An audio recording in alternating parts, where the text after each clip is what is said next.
Đông Nam Á hay hành tinh khác, 15 ngôi làng siêu thực nhất.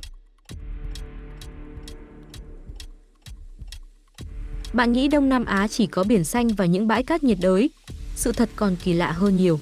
Giữa khu vực quen thuộc này tồn tại những ngôi làng treo lơ lửng trên vách núi, những hòn đảo nằm gọn trong lòng hồ khổng lồ, cộng đồng sinh tồn bên miệng núi lửa độc hại và những vùng đất cổ xưa nơi thời gian dường như bị đóng băng suốt hàng thế kỷ. Đây không chỉ là các điểm đến du lịch mà là những tọa độ ngoài hành tinh có thật trên trái đất. Ở đó, con người thích nghi với thiên nhiên theo những cách đáng kinh ngạc, tạo nên các nền văn hóa, kiến trúc và lối sống vượt xa trí tưởng tượng thông thường. Mỗi ngôi làng là một câu chuyện sinh tồn, một minh chứng cho ý chí bền bỉ và sự sáng tạo phi thường trước môi trường khắc nghiệt. Lai Châu, Việt Nam. Lai Châu được coi là khu vực tập trung các đỉnh núi cao nhất Việt Nam, hình thành nên một trong những cảnh quan hiểm trở và khắc nghiệt nhất cả nước. Trong top 10 ngọn núi cao nhất toàn quốc, riêng Lai Châu đã chiếm tới 6 đỉnh chính như Pu Silung, Putaleng và Ki Quan San, khiến nơi đây trở thành điểm đến hàng đầu cho những người đam mê trekking thực thụ. Địa hình đồi núi gắn liền với truyền thuyết địa phương, nơi 99 đỉnh núi được cho là hướng về động Tiên Sơn ở Bình Lư để theo đuổi một nàng tiên trên trời. Bao quanh một quần thể hang động vẫn còn phần lớn nguyên sơ và bí ẩn. Lai Châu cũng là nơi có cây cầu kính cao nhất Việt Nam tại cầu kính Rồng Mây. Có thang máy ngoài trời bằng kính và một lối đi bộ trên không nhô ra khỏi vách đá ở độ cao vượt quá 6.500 feet, 2.000 mét. Nằm cao trên sườn núi là bản cộng đồng Xì Thâu Trải của người Dao, hiện lên như thể lơ lửng giữa không trung và nổi bật bởi những con đường lát đá, những vườn hồng, vườn lê và một môi trường sống ngăn nắp khác thường. Đời sống văn hóa trở nên sống động tại chợ San Thàng, nơi dân bản Giấy, hát Mông và Dao mang nông sản địa phương đến, dắt theo những chú ngựa, cùng ăn những bát phở nóng và uống rượu ngô trong một không gian giống như bảo tàng sống về văn hóa vùng cao. Đảo Lombok, Indonesia. Đảo Lombok thường được gọi là hòn đảo của ngàn thánh đường, một biệt danh phản ánh tiếng gọi cầu nguyện vang vọng khắp không trung và định hình nhịp điệu hàng ngày của hòn đảo. Lombok cũng là nơi có hệ thống tín ngưỡng WETU Telu độc đáo, pha trộn giữa Hồi giáo, Ấn Độ giáo và Vật Linh giáo, với những tín đồ chỉ cầu nguyện 3 lần một ngày và chỉ nhịn ăn 3 ngày trong tháng Ramadan. Tại các ngôi làng sa sắc truyền thống như Sét và NDE, sàn nhà được làm từ đất sét trộn với phân trâu tươi thay vì xi măng, được tin là sẽ làm chắc bề mặt, xua đuổi côn trùng và mang ý nghĩa tâm linh. Lombok cũng sở hữu trường đua quốc tế Mandalika, một trong những đường đua đẹp nhất thế giới nằm dọc theo đường bờ biển và là nơi tổ chức giải vô địch MotoGP danh giá. Ngoài khơi, quần đảo Gili được coi là thành trì toàn cầu của rùa biển, nơi có thể thấy rùa hoang dã bơi gần bờ mà không cần phải lặn sâu. Đông Java, Indonesia. Đông Java là một trong những khu vực khắc nghiệt nhất ở Indonesia, nơi núi lửa, axit và các thảm họa địa chất tồn tại trong một bán kính hẹp. Núi Semeru, còn được gọi là Mahameru, là đỉnh cao nhất trên đảo Java và phun trào gần như liên tục, giải phóng các cột tro bụi vào bầu trời cứ sau mỗi 20 đến 30 phút. Gần đó, miệng núi lửa Aizen chứa hồ axit lớn nhất thế giới với độ pH dưới 0,5, có khả năng hòa tan kim loại trong thời gian ngắn mặc dù nó có màu xanh ngọc lam tĩnh lặng. Trong môi trường độc hại này, những người thợ mỏ lưu huỳnh mang những gánh hàng nặng từ 70 đến 90 kg trên vai, leo lên những sườn núi lửa dốc đứng đầy khí độc mà không có thiết bị bảo hộ hiện đại.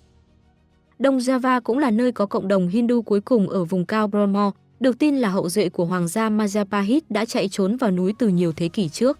Kể từ năm 2006, một vụ phun trào bùn khổng lồ đã chôn vùi 16 ngôi làng và hình thành một sa mạc bùn rộng lớn vẫn tiếp tục mở rộng, khiến Đông Java giống như một cảnh quan ngoài hành tinh trên trái đất. Nong Khio, Lào. Nong Khio là một thị trấn ven sông được bao quanh bởi những vách núi đá vôi cao chót vót, tạo nên một trong những cảnh quan thiên nhiên hùng vĩ và choáng ngợp nhất ở miền Bắc Lào. Dòng sông Nam U chảy nhẹ nhàng qua trung tâm thung lũng, chia thị trấn thành hai bờ riêng biệt được nối với nhau bằng một cây cầu bê tông dài, tạo thành một điểm nhấn thị giác nổi bật nhưng thanh bình. Trong khung cảnh yên bình này, du khách vẫn có thể bắt gặp những vỏ bom chưa nổ từ thời chiến tranh được tái sử dụng làm hàng rào, cột nhà, chậu hoa hoặc thậm chí là máng ăn cho gia súc, thêm vào một lớp lịch sử lặng lẽ nhưng gây bất an. Từ đỉnh Pha Đen, sau khoảng 1,5 giờ đi bộ, một tầm nhìn toàn cảnh 360 độ mở ra phía trên những biển mây dày đặc, khiến đây trở thành một trong những điểm quan sát được săn đón nhất ở Lào. Cuộc sống địa phương vẫn gắn bó sâu sắc với dòng sông, từ đánh cá bằng lưới truyền thống đến việc thu hoạch và phơi khô tảo sông Cai Pen trên các tảng đá ven sông như một món ăn đặc trưng của vùng. Ruteng, Indonesia. Ruteng nằm sâu trong đảo Flores nhưng lại tập trung mật độ dày đặc các nhà thờ và một nhà thờ lớn theo phong cách châu Âu đóng vai trò là trung tâm công giáo lớn nhất trong khu vực. Gần đó, những cánh đồng lúa hình mạng nhện Linco quý hiếm tỏa ra từ một cột trung tâm, với các phân chia đất đai được đo đạc truyền thống bằng khoảng cách ngón tay của một thủ lĩnh dòng tộc để xác định phần chia của mỗi gia đình. Hang Liang Bua gần Ruteng đã mang lại hài cốt của Homo floresiensis, một loài người cao dưới 3 feet 6 inch, 1,1 mét, từng chung sống với voi lùn và cò khổng lồ. Việc phát hiện ra loài người được gọi là Hobbit này đã buộc các nhà khoa học phải xem xét lại các khía cạnh của lịch sử tiến hóa loài người và thu hút sự chú ý khảo cổ toàn cầu đến khu vực này. Các ngôi làng truyền thống có những bàn thờ đá tròn linh thiêng gọi là compang để thờ cúng tổ tiên bên cạnh những ngôi nhà mái tranh hình nón cao vút được xây dựng không dùng đinh, phản ánh vũ trụ quan bản địa. Batanes, Philippines. Batanes được biết đến với vẻ đẹp hoang sơ hiếm có và thường được so sánh với New Zealand trong lòng Đông Nam Á. Các hòn đảo có những ngọn đồi xanh nhấp nhô vô tận, nổi tiếng nhất là vườn quốc gia Raku Apa-Iaman hay Marlborough, nơi gia súc gặm cỏ trên nền biển xanh thẳm tạo nên một cảnh quan thanh bình nhưng siêu thực. Không phổ biến ở vùng nhiệt đới, không giống như những bãi biển đầy cát điển hình, bãi biển đá cuội Valugan được bao phủ bởi hàng triệu viên đá tròn nhẵn khổng lồ hình thành từ vụ phun trào của núi Irea vào khoảng năm 400 sau công nguyên và được sóng đại dương mài giũa qua nhiều thế kỷ. Nền văn hóa tin tưởng ăn sâu này khiến Batanes trở thành một trong những nơi an toàn nhất thế giới, nơi các nhà tù thường trống rỗng và cư dân hiếm khi khóa cửa ngay cả khi đi vắng. Nằm ở vị trí của những vùng biển hội tụ mạnh mẽ, Batanes cũng là nơi có những ngọn hải đăng ấn tượng như hải đăng Basco và hải đăng Tây Ít, mang lại tầm nhìn toàn cảnh 360 độ ra đại dương bao quanh. Làng cổ Đường Lâm, Việt Nam. Làng cổ Đường Lâm là một trong những di sản văn hóa lâu đời nhất của Việt Nam, chứa đựng 956 ngôi nhà cổ, một số trong đó có niên đại từ thế kỷ 17. Điểm dừng chân đầu tiên của hầu hết du khách là cổng làng Mông Phụ, được coi là cổng làng cổ duy nhất còn nguyên vẹn ở miền Bắc Việt Nam, được xây dựng vào thế kỷ 16 bên cạnh cây đa 300 năm tuổi, một ao sen lớn và những cánh đồng lúa bao la. Cảnh quan chủ đạo của Đường Lâm được xác định bởi tông màu vàng đậm và nâu đỏ của đá ong, được sử dụng đồng nhất cho cổng, tường, đường xá và cấu trúc nhà cửa khắp làng. Không giống như các địa điểm bảo tồn chỉ đóng vai trò trưng bày, Đường Lâm vẫn là một di sản sống, nơi cư dân tiếp tục nấu nướng, ngủ nghỉ, làm ruộng và nuôi dưỡng gia đình bên trong những ngôi nhà đã 300 đến 400 năm tuổi.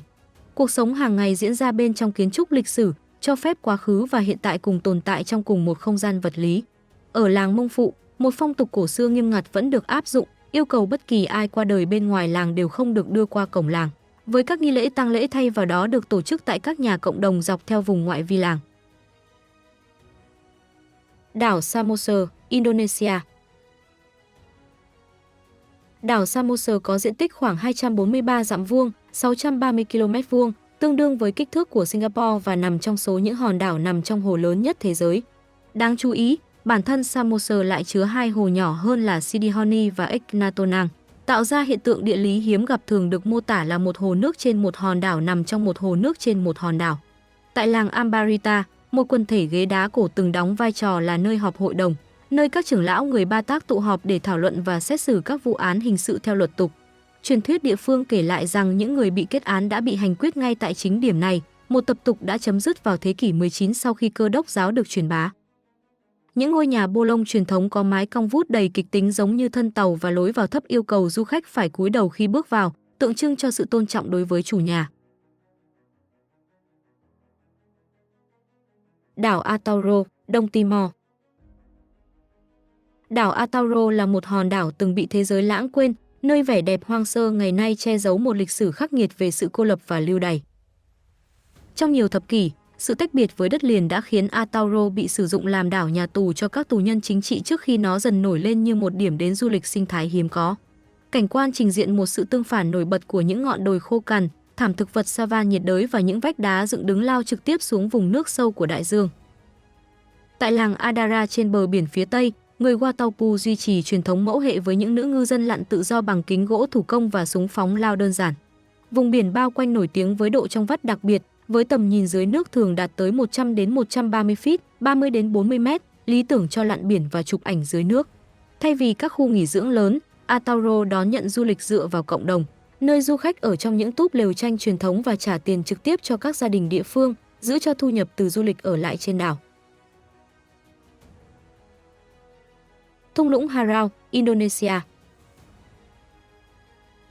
Thung lũng Harau thường được mô tả là phiên bản nhiệt đới của thung lũng Yosemite, nhưng vẫn hẻo lánh và ít người biết đến hơn nhiều so với đối tác nổi tiếng của nó. Theo truyền thuyết địa phương, tên gọi Harau bắt nguồn từ chữ Harau có nghĩa là tiếng ngựa hí, gợi nhớ về quá khứ khi lũ lụt buộc dân làng phải hét lớn những lời cảnh báo cho đến khi giọng của họ lạc đi. Cảnh quan tạo ra một sự tương phản nổi bật khi những vách đá dựng đứng gồ ghề cao hàng trăm feet vươn trực tiếp lên trên những cánh đồng lúa xanh phẳng lặng và yên bình. Hàng chục thác nước lao thẳng từ các mép vách đá vào thung lũng, đáng chú ý nhất là thác Sarasa Bunta nơi dòng nước rơi tự do mà không chạm vào đá, tạo thành một bức màn sương mù khổng lồ. Harau được coi là một trong những điểm leo núi đá tự nhiên tốt nhất Đông Nam Á với hơn 300 tuyến leo được thiết lập bên cạnh những cánh đồng lúa đang được canh tác tích cực. Nằm rải rác khắp thung lũng là những ngôi nhà rumah gadang truyền thống với mái hình sừng trâu đầy kịch tính, phản ánh văn hóa mẫu hệ của người Minangkabau, xã hội mẫu hệ lớn nhất trên thế giới. Làng chài Mũi Né, Việt Nam. Làng chài Mũi Né liên tục đứng trong danh sách những điểm đến nhiếp ảnh được săn đón nhất tại Việt Nam nhờ ánh sáng tự nhiên và bố cục gần như hoàn hảo vào lúc bình minh. Khi bình minh lên, hàng trăm chiếc thuyền đánh cá với màu xanh, đỏ và vàng rực rỡ neo đậu sát nhau trên mặt nước tĩnh lặng, tạo nên một cảnh tượng vừa yên bình vừa choáng ngợp về mặt thị giác. Nổi bật trong số đó là những chiếc thuyền thúng tròn, trông có vẻ không ổn định và hạn chế trong di chuyển nhưng lại được các ngư dân địa phương chèo lái một cách chuyên nghiệp, lướt trên những con sóng với sự kiểm soát đáng kinh ngạc. Đối với người ngoài, việc giữ thăng bằng và lái một con tàu hình tròn trên biển mang lại cảm giác lạ lẫm, mất phương hướng và gần như là không thể. Một giả thuyết cho rằng những chiếc thuyền thúng này bắt nguồn từ thời thực dân Pháp như một cách để trốn thuế thuyền, vì các ngư dân lập luận rằng những chiếc giỏ che đan không thể được phân loại là thuyền.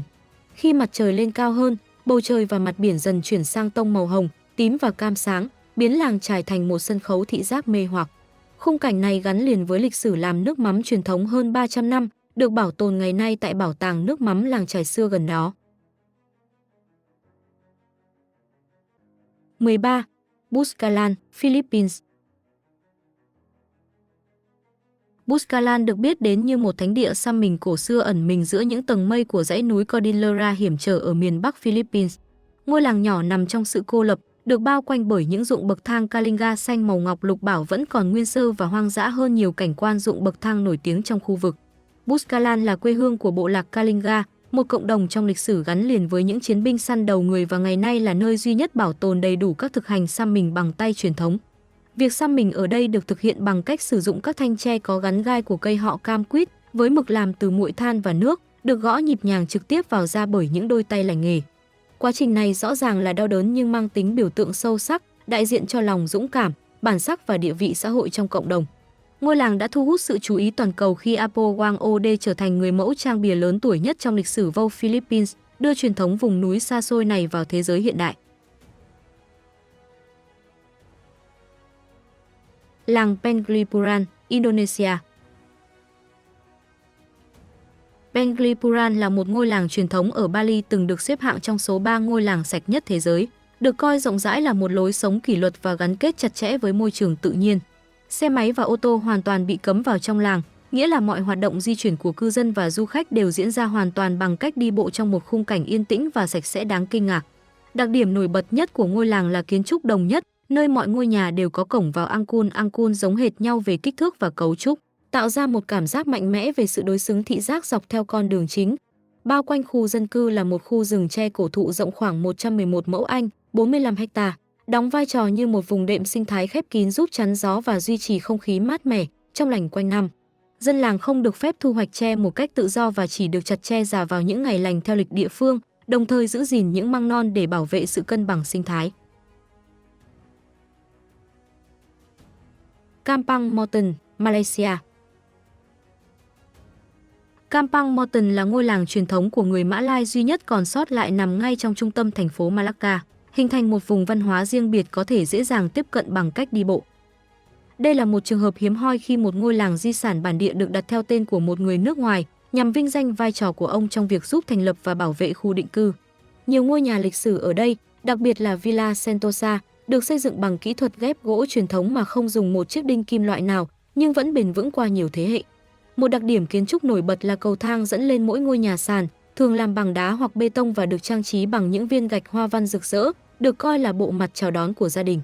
Việc gần như không có hàng rào tượng trưng cho sự tin tưởng lẫn nhau sâu sắc giữa những người hàng xóm và phản ánh tinh thần cộng đồng mạnh mẽ, nơi toàn bộ ngôi làng được đối xử như một đại gia đình. Nếu bạn thấy hành trình này khiến bạn phải tròn mắt kinh ngạc và nhìn Đông Nam Á bằng một góc nhìn hoàn toàn mới, đừng quên nhấn like để ủng hộ và đăng ký kênh để không bỏ lỡ những vùng đất kỳ lạ tiếp theo mà chúng ta sẽ cùng khám phá. Mỗi lượt đăng ký của bạn là động lực để Cõi Lạ TV tiếp tục đưa bạn đi xa hơn đến những nơi mà bản đồ chưa kể hết câu chuyện. Hẹn gặp lại trong hành trình kế tiếp.